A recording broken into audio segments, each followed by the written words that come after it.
అందరికీ నమస్తే అండి. Welcome to Sparky logs. ఈరోజు క్యారెట్ తోటి మిల్క్ చేస్తున్నాను.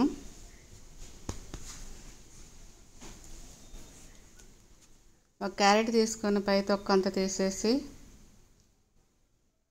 కడిగేసి ముక్కలుగా కట్ చేసుకొని ఒక గిన్నెలో వేసుకొని ఒక గ్లాస్ వాటర్ పోసుకొని ఒక 5 బాదం పప్పు, జీడిపప్పు ఒక 5 వేసేసి స్టవ్ వెలిగించేసి స్టవ్ మీద పెట్టేసి ఉడకనివ్వాలి. ఉడికిన దాన్ని మిక్సీ జార్లో వేసుకొని పేస్ట్ చేసుకోవాలి. బాదం పప్పు, జీడిపప్పు నెయ్యిలో వేపుకోవాలి. ఇదిగోండి పాలు కాచుకొని దాంట్లో మనం మిక్సీ చేసుకున్న క్యారెట్ పేస్ట్ వేసుకొని కలుపుకోవాలి.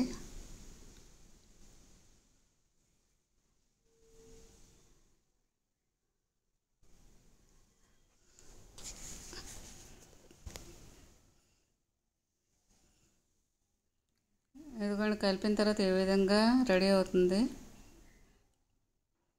2 గ్లాసులు తీసుకొని ఆ గ్లాసుల్లో క్యారెట్ పేస్ట్ కలిపిన పాలు పోయాలి.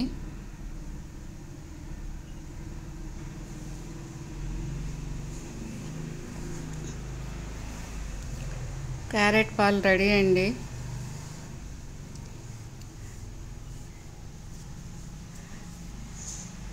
ఇది పెద్దవాళ్ళు పిల్లలు అందరూ తీసుకోవచ్చండి. కంటికి మంచిది,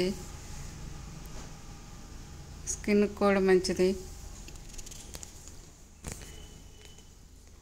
మీరు ట్రై చేసి నా కామెంట్స్ ద్వారా తెలియజేయండి. Please like, share, subscribe. Thank you.